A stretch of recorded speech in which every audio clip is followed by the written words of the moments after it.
சிறுசிகளை வணங்காமல் சிறுசிப்பை வணங்கி சிறுக்கு ஒரு மாதிரி சிறுவந்த சீரேஷினாலே உங்கள் அனைவரும் என்னுடைய தோற்றத்தை நான் தெரிவித்துக் கொள்கிறேன். இன்றைக்கு உங்களோடு கூட ஆண்டவருடைய வார்த்தை பகிர்ந்து கொள்ளும்படியாக நான் தெரிந்து கொண்டிருக்கின்ற திருமறை பகுதி யோவான் எழுதின நற்செய்தி நூலில் 3வது அதிகாரத்தில் 16வது வசனத்தை இந்த நாளின் அருளுரைக்கு என்று நான் எடுத்திருக்கின்றேன்.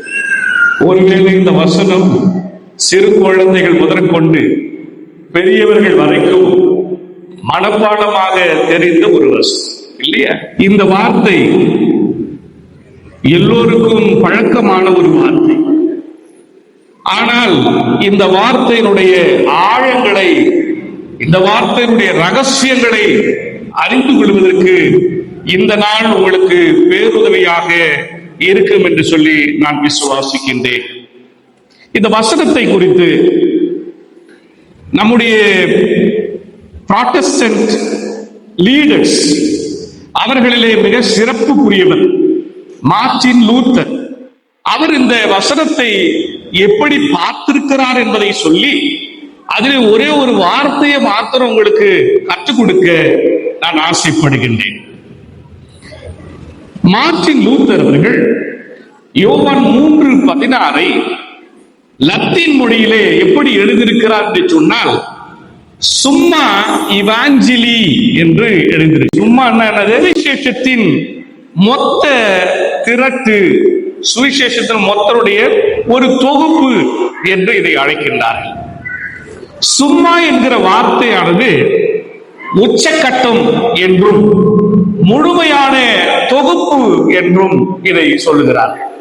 ஒரு முழுமையான ஒரு தொகுப்பு, எல்லாத்தையும் ஒன்னா சேர்த்து ஒரு தொகுப்பா வைத்திருந்தா, ஒரு வால்யூமா வைத்திருந்தா அதை சும்மா என்று லத்தீன் மொழியிலே அழைப்பார்கள். லூத்தருடைய காலத்துல பரிசுத்த வேதாகமம் என்பது சாமானிய மக்களுக்கு ஒரு கடினமான புத்தகமாக இருந்தது. ஏன்னா அந்த காலத்துல யாருக்கிட்டுமே பைபிள் இருக்காது. 1000 இடத்துல மாத்திருந்தான் வேதாகமம் இருக்கும். பல சடங்குகளும் சட்டங்களும் நிறைந்த ஒன்றாக அந்த காலகட்டங்களிலே மதம் பார்க்கப்பட்டது. ஆனால் லூத்தர் என்ன சொல்கிறார்? முழு வேதாகமத்தையும் ஒரு சொட்டு மைக்குள் அடக்க வேண்டுமானால் அது யோவான் 3:16 தான் என்று அவர் சொல்லுகிறார். முழு வேதாகமத்தையும் ஒரு சொட்டு மையெடுத்து எழுதினா எப்படி இருக்கு? எழுத முடியுமா? ஹலோ, முழு வேதாகமத்தையும் ஒரு சொட்டு, அந்த காலத்துல தொட்டு தான் எழுதுவாங்க. அப்ப அப்படி தொட்டு ஒரு முறை தொட்டு எழுதுகிற ஒரு முறையிலே முழு வேதாகமத்தை எழுத முடியுமா? முடியாதல்லவா? ஆனா அவர் சொல்றாரு, அப்படி எழுதணும்னா அது முழு வேதாகமத்தை எழுதணும்னு நினைச்சா இந்த யோவான் 3:16 எழுதினா போதும். அதுதான் முழு வேதாகமத்தினுடைய ஒரு தொகுப்பா இருக்கிறது என்று அவர் சொல்லுகிறார்.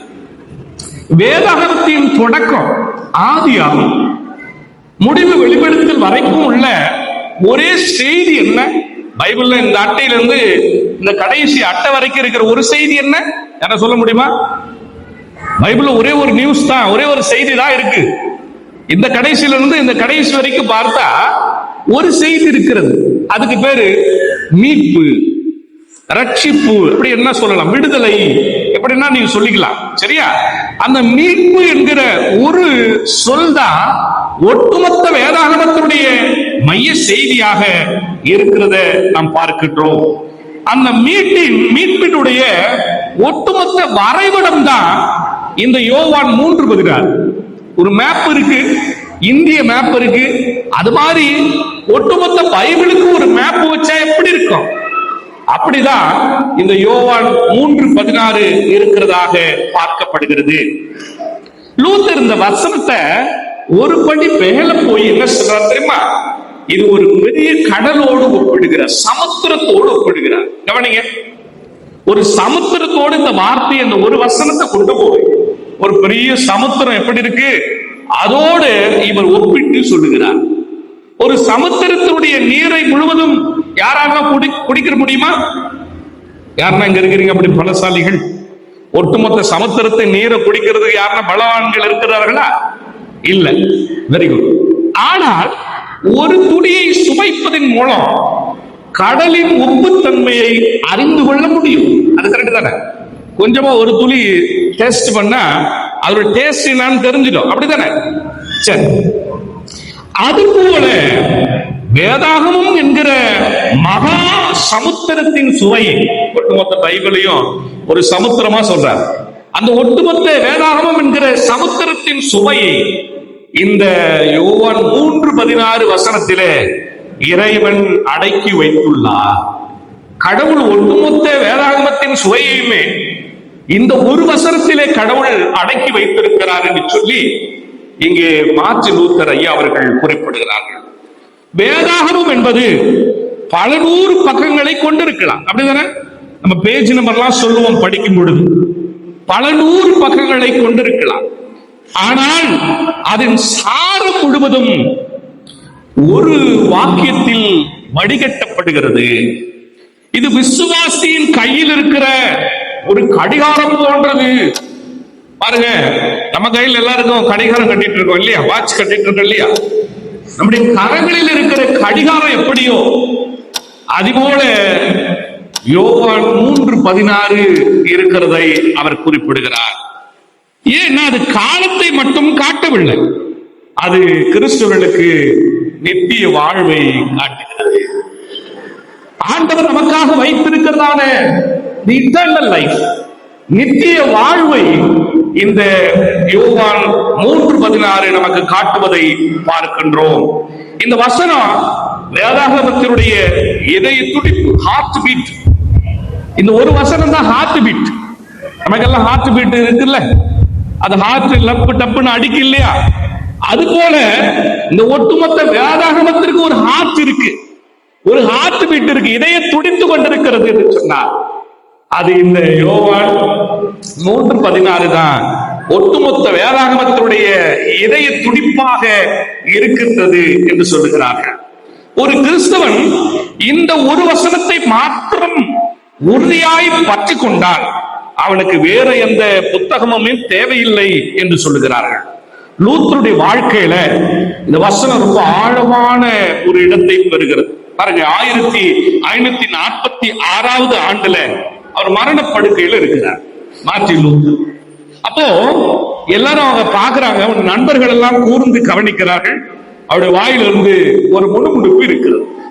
என்ன அந்த முணுமுணுப்பு என்று சொல்லுகிற பொழுது இந்த யோவான் 3:16 தான் மார்ட்டின் லூத்தர் அவர்கள் அவருடைய மரணப்படுக்கையில கடைசி நொடிப்பொழுதிலே இந்த வார்த்தையை தான் அவர் லத்தீன் மொழியிலே உச்சரித்துக் கொண்டிருந்ததாக வரலாறு சொல்லுகிறது.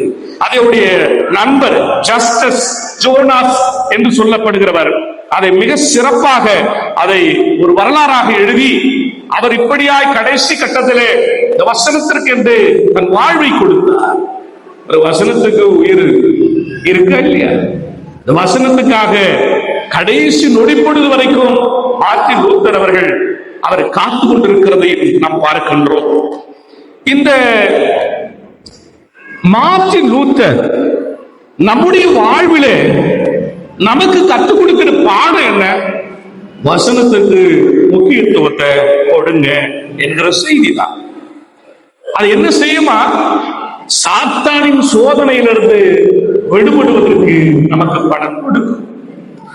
இரண்டாவது, மரண பயத்தை வெல்லுவதற்கு பலன் கொடுக்கும். இது ஒரு சிறு வேதாகமம் என்று அழைக்கப்படுகிறது. இந்த யோவான் 3:16 it is a little Bible, ஒரு சிறு வேதாகமம். நீங்க ஒரு பைபிளை எடுத்துட்டு போக முடியாது போகிற இடங்களுக்கெல்லாம். ஆனா இந்த வசனத்தை சொல்லும் பொழுதெல்லாம் நீங்க ஒரு சிறு வேதாகமத்தையே எடுத்து போவதாக சொல்லப்படுகிறது. லிட்டில் பைபிள், ஒரு சிறு வேதாகமம் போன்று இந்த ஒரு வசனம் இருக்கிறத நான் பார்க்கிறோம்.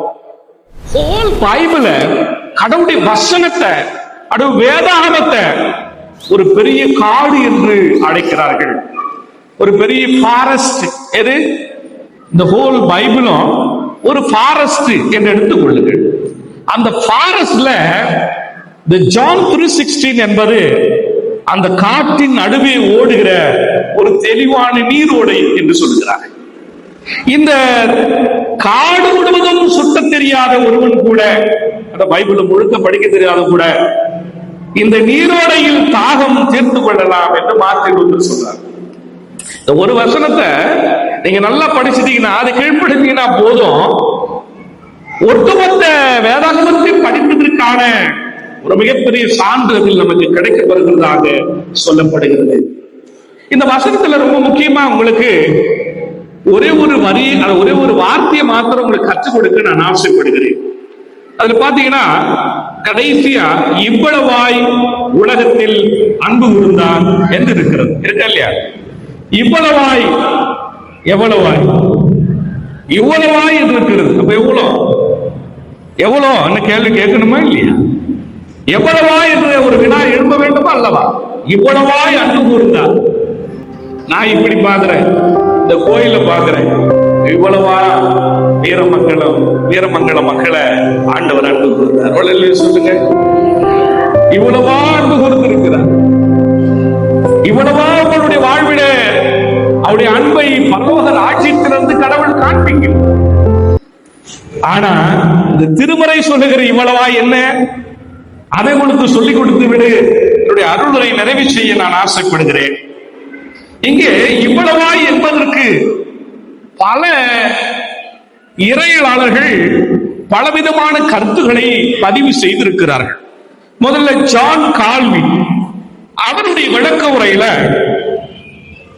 இந்த வார்த்தை எப்படியாய் அவர் குறிப்பிடுகிறார் என்று பார்க்கிற பொழுது, தேவன் நம்மேல் வைத்த இரக்கத்தின் பரப்பளவை விட, எவ்வளவு தூரம் கடவுள் நம்ம மேல இரக்கத்தை வைத்திருக்கிறார் என்பதை விட, அந்த இரக்கம் சிலுவை மரணத்தின் வழியாக செயல்பட்ட உன்னதத்தை அது வலியுறுத்துகிறது. நம்ம மேல கடவுள் எவ்வளவு தூரமா அவருடைய இரக்கத்தை காண்பிக்கிறார் என்பது அல்ல, அந்த இரக்கம் சிலுவையின் வழியாக மகிமைப்பட்டிருக்கிறது. கவனிங்க, சிலுவை இல்லை என்று சொன்னார் கிறிஸ்துவ வாழ்வு இல்லை. இன்னும் ஒரு படி போனாக்கா, சிலுவை இல்லை என்று சொன்னால் கிறிஸ்தவனே இல்லை. சிலுவைதான், அந்த பாடுதான் ஆண்டவருடைய இரக்கத்திற்கான நம்முடைய கண்ணால பார்க்கிற கடவுளின் இரக்கம். அது எப்படிங்க கடவுளை பார்க்க முடியும்? சிலுவை பாடு எப்படி இரக்கமா இருக்க முடியும்? ஆமா, இந்த சிலுவை என்பது ஆண்டவருடைய mercy, கடவுள் நம்ம மேல இரக்கமா இருக்கிறார் என்பதற்கான ஒரு அடையாளம் என்று சொல்லப்படுகிறது. ஜோண்டவன் என்று சொல்லப்படுகிற ஒரு இறையிலான இது அன்பின் அளவை விட அன்பு வெளிப்படுத்தப்பட்ட விதத்தை அது மேனர்.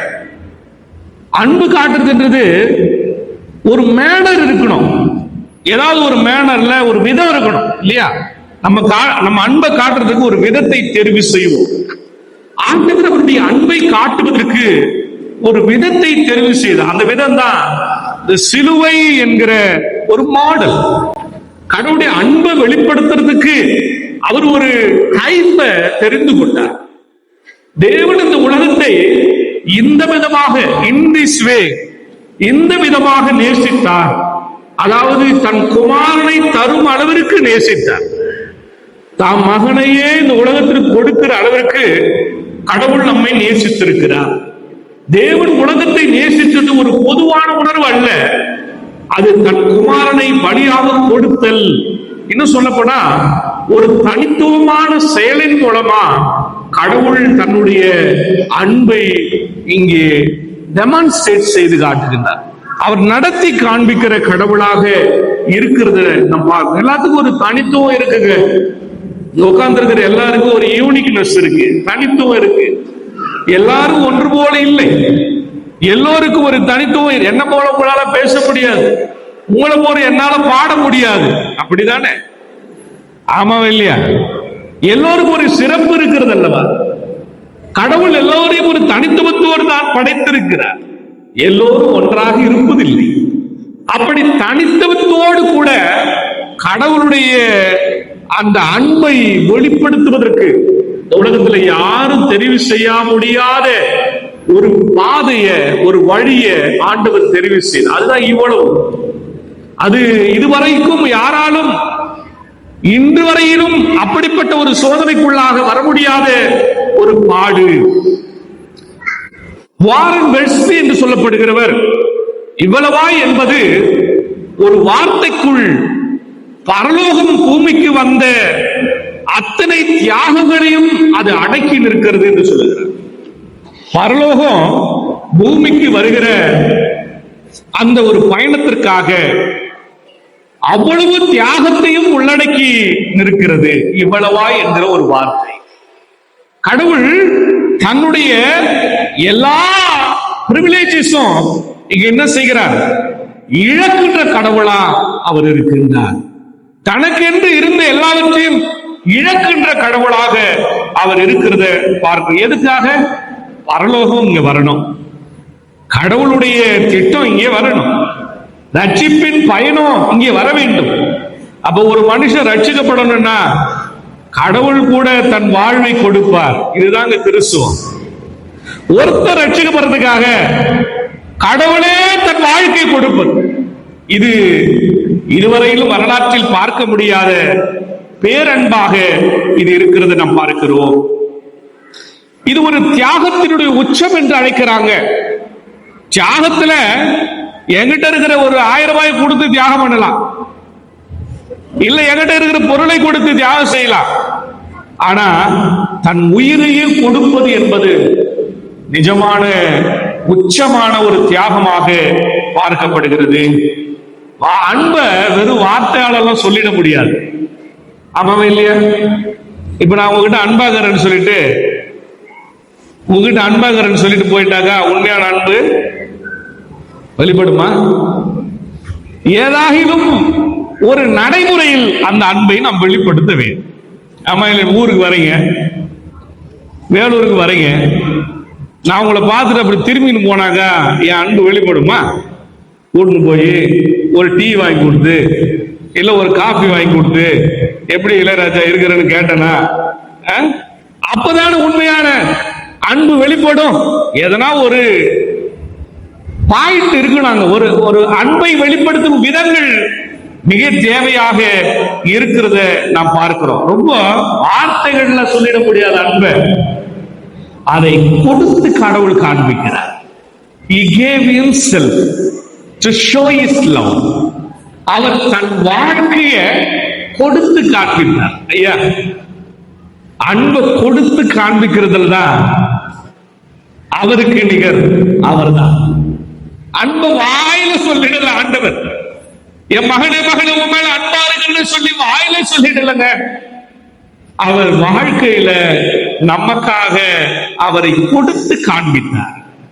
கொடுக்கும் பொழுது அன்பு வரும். ஏதோ ஒன்றை கொடுக்கும் பொழுது அவருடைய உயிரையே நமக்காக கொடுத்தார். அதுதான் உண்மையான அன்பினுடைய. அதனாலதான் உச்சம்னு சொல்றான் இந்த அன்பை. அன்பு எப்பொழுதுமே கொடுப்பதில் தான் தன்னை வெளிப்படுத்துகிறது. இங்க தேவன் தன் குமாரனையே கொடுக்கிறார். இதன் மூலம் தேவன் நம்மை எவ்வளவு மதிப்புள்ளவர்களாக பார்க்கிறார் என்பதை புரிந்து கொள்ள முடியும். நம்மள எவ்வளவு கடவுள் பார்வையில எவ்வளவு வேல்யூபிள் பர்சன். சார் உட்கார்ந்து நம்ம எல்லாம் சாதாரணமான ஆள் இல்லை, நம்ம எல்லாம் ரொம்ப வேல்யூபிள் பர்சன், மதிப்பு உள்ளவங்க. அதனாலதான் நமக்கு கடவுளையே கடவுள் கொடுத்தார். அவர் கொடுத்து காண்பித்திருக்கிற அன்பை எப்படி இயேசுவை கொடுப்பதின் வழியா அவர் அன்பை காட்டினார். இப்ப உட்கார்ந்து இருக்கிற எல்லாருக்கும் அந்த அன்பு கொடுக்கப்பட்டு இருக்கு. பொதுவா கொடுக்கப்படல, ஒவ்வொரு நபருக்கும் கொடுக்கப்பட்டு. சொல்லுங்க, ஒவ்வொரு நபருக்கும் இயேசுவானவர் கொடுக்கப்பட்டிருக்கிறார். ஒவ்வொருடைய வாழ்வுக்காகவும் இயேசுவானவர் சிலுவையை சுமந்திருக்கிறார். இந்த அன்புக்கு இந்த உலகத்துல எல்லையே இல்லை. இந்த அன்புதான் பேரன்பாக இருக்கிறது. இப்படிப்பட்ட அன்பை இந்த உலகத்துல நம்ம பார்க்கவே முடியாது. ஒருவேளை நம்ம மறந்து போகலாம், அவர் என்ன பண்ணுவாரு? நம்ம மறக்கவே மாட்டார். நம்ம மனுஷங்க அப்பப்ப மறந்துடுவோம் நிறைய விஷயத்துல. ஆனா ஆண்டவர் என்ன பண்ண மாட்டாரு. அதுதான் ரொம்ப அருமையான ஒரு பாடல் ஒன்றை எழுதியிருக்கிறாங்க. மறப்பேனோ மறந்து போவேனோ, மறந்தா இந்த உலகில் வாழ்வேனோ, இல்லாம போவது யாருடைய கிருபை? ஆண்டவருடைய கிருபை. இவ்வளவாய் அன்பு கூர்ந்து, இது வெறும் வார்த்தை அல்ல, சிலுவையினுடைய நீளம், அகலம், ஆழம் மற்றும் உயரத்தை அளக்க பயன்படுத்தப்படுகிற ஒரு தெய்வீக அளவுகோல், டிவைன் ஸ்கேல் என்ன அழைக்கிறாங்க. சிலுவையினுடைய ஆழம் நமக்கு தெரியுமா? சிலுவையுடைய அகலம் தெரியுமா? உயரம் தெரியுமா? இந்த சிலுவை ஒருவேளை இயேசுவானவர் சுமந்த சிலுவைக்கு மதிப்பீடுகள் சொல்லுகிறார்கள். ஆனா அந்த சுமந்த ஆண்டவருடைய அந்த பாரம், ஆண்டவருடைய அந்த தியாகத்தை அளவிடுனா ஒரு டிவைன் ஸ்கேல் தான் தேவை. அப்படித்தானே? ஒரு தெய்வீக ஒரு அளவுகோல் தேவைப்படுகிறது. இந்த அளவிட உலகத்துல யாராலையும் அளந்து பார்க்கவே முடியாது. நீங்க பண்ற தியாகத்தை வேற யாராலும் அளக்க முடியாது. கடவுள் செய்த பெரிய தியாகத்தை இந்த உலகத்துல யாருமே அளவிட முடியாது. அதனாலதான் அதை என்ன சொல்றாங்க? ஒரு தெய்வீக அளவுகோல். இவ்வளவாய் என்பது தெய்வீக அளவுகோல். ஜர்கன் மோல்ட்மேன் என்று சொல்லப்படுகிற ஒரு இறையியலாளர் இந்த வார்த்தையை இவ்வளவாய் என்பதை திருத்துவத்துடைய துக்கம் என்று அழைக்கிறார். ட்ரினிட்டேரியன் சஃபரிங். 3 கடவுள், ஒரு கடவுள் 3 நிலைகளில் இருக்கிறார். யாரு? பிதா, குமாரன். இவங்க 3 பேருடைய சஃபரிங் தான் இந்த இவ்வளவாய் என்பது. நிலைகளில் இருக்கிற கடவுளும் ஒன்றாய் ஆண்டவர் இந்த இடத்திலே அவர்கள் அவருடைய துக்கத்தை அனுசரித்து இருக்கிறார்கள், அவருடைய வேதனையை அனுசரித்து இருக்கிறார்கள். அதனாலதான் இதை ட்ரினிட்டேரியன் சஃபரிங் என்று இதை அழைக்கின்றதை நாம் பார்க்கிறோம். பிதா குமாரனை தந்த பொழுது குமாரன் சிலுவையிலே வேதனையை அனுபவித்துக் கொண்டிருந்தார். அப்படின்னா பிதா என்ன செய்து கொண்டிருந்தாரா? பிதா அவர் சிலுவையில் தொங்கிக் கொண்டிருக்கிற அந்த துயரத்தை அவருடைய வாழ்விலே அனுபவித்துக் கொண்டிருந்தார். சிலுவையில இயேசு தொங்குகிற அந்த சஃபரிங்க பிதாவாகிய கடவுளும் அந்த சஃபரிங்க அனுபவித்து கொண்டிருந்தார் என்று சொல்கிறார்கள். அப்ப இங்கே இவ்வளவாய் என்பது தேவன் மனிதர்களுக்காக தன்னைத்தானே எவ்வளவு தூரம் வெறுமையாக்கி கொண்டாரோ அதை குறிக்கிறது. தேவன் தூரத்தில் இருந்து கொண்டு அன்பை பொழியவில்லை. அன்பு பொழியலன்னா நான் ரொம்ப தூரத்திலிருந்து உங்ககிட்ட அன்பை பொழிய முடியாது, கிட்ட உங்ககிட்ட பார்த்தாதான். அப்படிதானே? தூரமா இருக்கிற பொழுது அந்த அன்பு தெரியாது. பரலோகத்திலிருந்து கடவுள் நம்ம மேல அன்பு கொள்ளல. ஆனா அவர் அங்கிருந்து இல்ல, அவர் உலகத்தின் துயரத்துக்குள் குதித்தார். ஆண்டவர் எங்க குதித்தாரா? இந்த வேர்ல்ட் சஃபரிங் குள்ள குறித்தார். தேவன் உலகத்தை எவ்வளவு நேசித்தார் என்று சொன்னால் அவர் நமக்காக தம்மையை இழக்க துணிந்தாரே, அந்த அளவுக்கு நேசித்தார். கொடுப்பதில் தான் ஒரு பெரிய வழி இருக்குது. ஆண்டவர் தன்னை கொடுக்கும் பொழுது வழியோடு தான் கொடுத்தார். கடவுள் பிதாவும் குமாரனும் பரிசுத்த ஆவியானவரும் இந்த உலகத்தை மீட்கிறதுக்கு முதல்ல ஒரு வழியை எடுத்துக்கொண்டார்களாம். கடவுளுக்கு பெயின் இருந்தது, மனுஷங்க நம்ம எந்த மூளைக்கு இல்ல. அவரே வழியை எடுத்துக்கொண்டுதான் இந்த உலகத்தில் இருக்கிற ஒவ்வொரு மனிதனையும் மீட்கின்ற ஊழியத்தை செய்வதற்கு என்று சொல்லி அவர் தன்னை அர்ப்பணித்தார் என்று சொல்றாங்க. அது பேர் தான் அன்பின் அடையாளம். வழியை சுமந்துகிட்டு ஒரு ஆண்டவருடைய திட்டத்திற்கு என்று ஆண்டவரே வந்ததுதான் அன்பின் அடையாளம் என்று இதை அழைக்கின்றார்கள். சிலுவையில இயேசு மட்டும் காயப்படவில்லை என்று சொன்னால் என்ன நடந்திருக்கும் யோசித்து பாருங்கள். என்ன இருக்கும்? இயேசுவானவர் சிலுவையில காயப்படலாம் என்ன ஆயிருக்கும்? பிரபுமாமா என்ன ஆயிருக்கும்? அவ்வளவுதான் நம்ம கதைகள்லாம் இல்ல. அவர் சிலுவையில் ஒருவேளை காயப்படவில்லை என்றால் என்ன நடந்திருக்கு? ஒரு தந்தையாக பிதாவும் வேதனைப்பட்டார். அந்த வேதனை தான் நீங்கள் இன்று அனுபவிக்கும் நித்திய வாழ்வினுடைய விலை. எல்லாருக்கும் நம்மளுக்கு நித்திய வாழ்வு வேணுமா வேணாமா? நித்திய வாழ்வா என்ன சொல்லுவாங்க? அதை மோட்சத்துக்கு போகணுமா இல்லையா? பரலோகத்துக்கு போகணுமா இல்லையா? பரலோகத்துக்கு போகணுன்றதுக்காக அவரு ஒரு பெரிய பெயினை இதயத்துல சுமந்து கொண்டார். அந்த வலி தொடர்ந்து அனுபவித்து கொண்டிருந்ததாக நாம் பார்க்கிறோம். தேவன் தூரத்தில் நின்று கொண்டு நம்மை பார்த்து நேசிக்கிறேன் என்று சொல்லவில்லை. அவர் நம்முடைய துயரத்தில் அவர் வந்து பங்கு கொண்டார். உங்களை கரையேற்ற அல்லது நம்மை கரையேற்ற அவர் தன்னுடைய இதயத்தின் பாதியை பலியாக கொடுத்து இருக்கின்றார். ஒருவேளை உலகம் நம்மளை கைவிடலாம், உங்களை தகுதியை பார்த்து உங்களை எடை போடலாம். ஆனா பரலோகம் தன் மிகுந்த சிறந்த பொக்கிஷத்தை உங்களுக்காக செலவிட்டு இருக்கிறது என்பதை மறந்துடாதீங்க. பரலோகம் ஒரு பெரிய செலவு செஞ்சுதான் உங்களை எண்ணி மீட்டு இருக்கு. ஹலோ, ஒரு 10,000 ரூபாயை செலவு பண்றீங்க, திடீர்னு பட்ஜெட் இடிக்குமா இடிக்காதா? இடிக்குமா இடிக்காத மாசத்தை ஓட்டுறதுக்கு? எங்க சாமையாவெல்லாம் சொல்ல தேவையில்லை, அவருக்கு எப்ப இடிக்காது. ஆமாவா இல்லையா? ஐயருக்கு கண்டிப்பா இடிக்கும். திடீர்னு வந்துட்டாங்க, ஐயா கோயில் கட்டுக்கிறேன் ஏன்னா உதவி பண்ணுங்கன்னாங்க, நாங்க ஒரு 5,000 10,000 கொடுத்துட்டா அந்த மாசம் திண்டாட்டம் தான் எங்களுக்கு. ஆனாலும் கர்த்தர் என்ன பண்ணுவார்? நம்ம அழகாக வழிநடத்துகிற தேவன் நம்முடைய தேவன். இப்ப என்ன நடக்கிறது பாருங்க. உலகத்தையே இருக்கிற எல்லா மக்களுக்கும் கடவுள் செலவு செஞ்சுதான் இந்த உலகத்துல அவருடைய பரலோகத்திற்கு நம்மை கொண்டு போறதுக்கு முடிவு செய்திருக்கிறார். அந்த செலவு தான் இயேசு சாமியினுடைய உயிர்.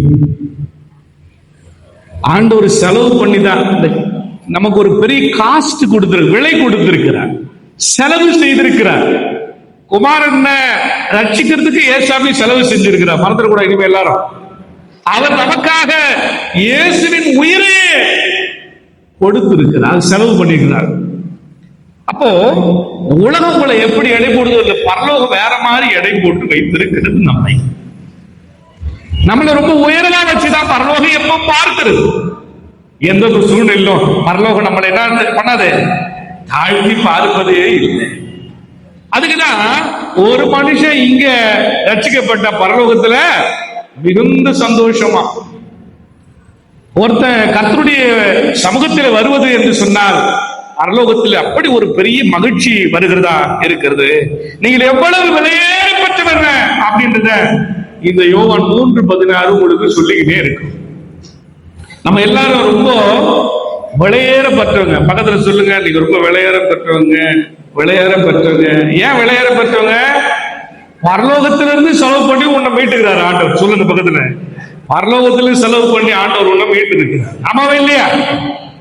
பரலோகமே நமக்காக, அந்த பரலோக கவர்மெண்ட் நமக்காக திட்டங்களை தீட்டிக் கொண்டு இருக்கிறது. உங்கள் ஒவ்வொருவருக்காகவும் அவர் தன்னுடைய குமாரனை தந்திருக்கிறார். இன்று நீங்கள் பெறப்போகிற நித்திய ஜீவன் உங்களுக்கு இலவசமா கிடைத்திருக்கலாம். ஆனால் அது கடவுள் பிதாவுக்கு இலவசம் இல்லை, நமக்கு இலவசம். நித்திய ஜீவன் நமக்கு இலவசமா கிடைக்கும் போது அப்படித்தானே? ஆனா அவர் இலவசத்தை பிதாவானவருக்கு இலவசம் யாரும் கொடுக்கல, தன் குமாரனையும் கொடுத்துட்டார்.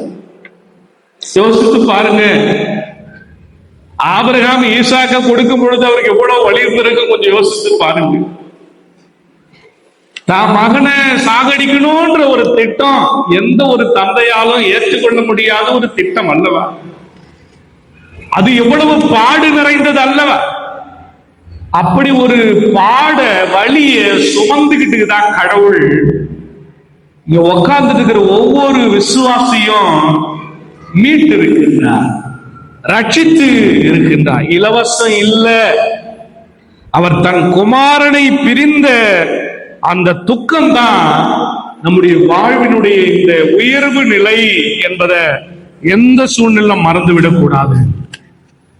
சிலுவையில இயேசுவின் காயங்களை மட்டும் நம்ம பார்த்துட்டு வீட்டுக்கு போயிடுறோம். காயத்தை பார்க்கிற கிறிஸ்தவர்களா இருக்கக்கூடாது. தன் மகனை தந்த பிதாவினுடைய உடைந்த இதயத்தையும் பார்க்க வேண்டும். இங்க இயேசுவினுடைய காயத்தை மட்டும் பார்க்கிறோம். ஈஸ்டர் டைம்ல லெந்து நாள்ல அந்த காயத்தை நம்ம அதிகமா நம்முடைய வாழ்க்கையில நாம் பார்த்து பார்த்து அழுகிறோம். ஆனா தந்தையருடைய உள்ளம் எப்படி உடைஞ்சு போச்சுன்றத நம்ம பார்க்க முடியல இல்லையா? அதுக்குதான் இந்த யோவான் 3:16 பிதாவினுடைய இதயம் உடைந்து கிடப்பதையும் நீங்க பாருங்க என்கிற செய்தியை சொல்லுகிறது. காயங்களும் உடைந்து உள்ளமோ கடவுளுக்கு இல்லைன்னா நீங்களும் நானும் இன்றைக்கு சுகமான கிறிஸ்தவர்களாய் இருக்க முடியாது. அவருக்கு உடைஞ்சதுனாலதான், அவருக்கு காயம் ஏற்பட்டதுனாலதான் இன்னைக்கு இப்படி ஒரு தேவாலயத்தில் நாம் உட்கார்ந்து கொண்டிருக்கிற நிலையை நமக்கு வந்தது. ஒரு கவிதை ஒன்று, அதை சொல்லிவிட்டு நான் முடிக்க ஆசைப்படுகின்றேன். அன்பென்றால் என்னவென்று ஒருவன் கடவுளிடத்திலே கேட்கிறார். அன்பென்றால் என்னவென்று அன்று நான் கேட்டேன். கவிதையில் எப்படி வருது? அன்பென்றால் என்னவென்று அன்று நான் கடவுளிடத்தில் கேட்டேன். சிலுவையின் நிழலை காட்டி இதுதான் என்றார். புரியுதா? அன்பு என்றால் என்ன என்று கடவுள்கிட்ட கேட்டான். சிலுவையின் நிழலை காட்டி இதுதான் என்றார். தேவன் மகனை தந்த பிதாவின் மௌனத்தை பார்த்தேன். அப்பாதனான் மன்னிப்பு என்ற மகா அன்பில் நான் கரைந்தேன் என்று இந்த கவிதை முடிகிறது. நல்லா பாருங்க, இந்த சிலுவை நிழல் நமக்கு, சிலுவையும் சிலுவையின் நிழலும் எப்பொழுதும் நம்மோடு இருந்து கொண்டு தான் இருக்கிறது. ஆனால் பிதாவின் மௌனத்தை பார்த்தேன், அங்கே மன்னிப்பு என்ற மகா அன்பில் நான் கரைந்தேன். இந்த உலகத்தில் கடவுள் மன்னிப்பு என்ற ஒன்றை மாத்திரம் கடைசி வாழ்க்கையில முதல் வார்த்தையா சொல்லாம போயிருந்தா இன்னைக்கு நீங்களும் நானும் உண்மையாகவே கிறிஸ்தவத்தினுடைய நிலையில இருக்கவே முடியாது. அந்த மன்னிப்பு என்கின்ற ஒன்றை நமக்கு கொடுத்து அவரை போல இந்த உலகத்திலே வாழ்வதற்கு நம்மை ஒவ்வொரு நாளும் எதிர்பார்த்து கொண்டு காலையில எழுந்து காப்பி குடிக்க நம்ம காத்துட்டு இருக்கிறது போல பரலோகத்திலிருந்து கடவுளும் காத்து கொண்டிருக்கிறார். எனக்கு என் மகனும் மகளும் நான் ஒரு பரிசு ஒன்றை கொடுத்து விட்டு வந்தேனே, அன்பு, அதை தாண்டி மன்னிப்பு. இதை வச்சுட்டு என் பிள்ளைங்க அந்த பரிசோகேஸ்ல வச்சுட்டு பார்த்துட்டே இருக்காங்களா, இல்ல அதை பயன்படுத்துறாங்களா அப்படி என்கிற ஒரு பெரிய ஆவலோடு ஒவ்வொரு நாளும் கடவுள் தன்னுடைய நாளை கடந்து கொண்டிருக்கிறார். அந்த மன்னிப்பை செலவிட வேண்டும். இயேசு உயிரை கொடுத்தார், உயிரை செலவிட்டார். பரலோக உயிரை செலவிட்டது. கிறிஸ்தவர்களாகி நம்ம மன்னிப்பை செலவிடவே கடவுள் இங்கே அழைக்கின்றார். அதுதான் நம்ம இடத்துல கடவுள் எதிர்பார்க்கிற மிகப்பெரிய ஒன்றாக இருக்கிறது. நம்ம பார்க்கிற ஒருவேளை இந்த ஆண்டு விழாவை கொண்டாடுற நேரத்தில் ஆண்டவரும் அவரை அனுப்பின பிதாவும் எவ்வளவாய் உடைத்தார்கள், காயப்பட்டார்கள் என்பதை சிந்திக்கிற வேளையில கிறிஸ்தவர்களாகி நாம செய்ய வேண்டிய கடமைகளையும் நினைத்து பார்க்க வேண்டும். அவர் கொடுத்த இந்த யோவான் 3:16 கடைசி ஒட்டுமொத்தமான உச்சம் இந்த உலகத்தில் கிறிஸ்தவனுடைய நிலையில அவருடைய மன்னிப்பை பிறரோடு பகிர்ந்து கொள்கிற ஒரு கிறிஸ்தவனா இருக்கணும்.